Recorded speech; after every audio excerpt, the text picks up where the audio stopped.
اصل کې د دې علاقې نه ما د توتکای مو باید ته توتکینه دا چونکه دا موضوع څه دی دا پرچنور سیټي څه کوم موضوع کې آباده دی د دې موضوع نه ما د توتکای پرچنور د انګریزانو دور کې دا شعر څه دی دا آباد شوی دی کله دا شعر ثابتولو نه دا د مختلفو قومونو د مختلفو پلرینو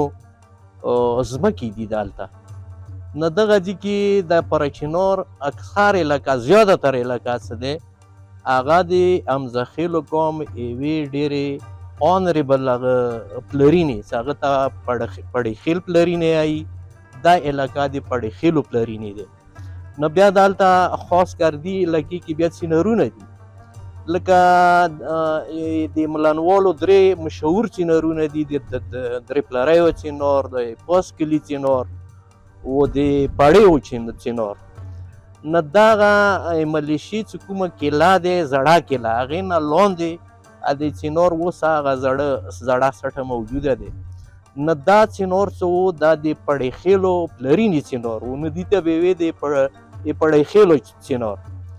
نه بیا څه کله هغه دا سیټي تعمیر شوله جوړه شوله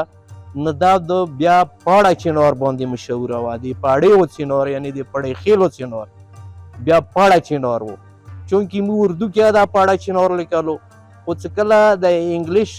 لیکل زیات شوي یا د انګریزو هغوی انګلیش کې لیکل کول هلته چونکې ډېر سین آر استعمالیږي نو هغه نه پاړه چینار شو ورو ورو هغه لفظ دوره عام شولو چې موږ به پاړه چینار نه ورته وایو موږ پاړه چینار شو نو دا د پاړه چینار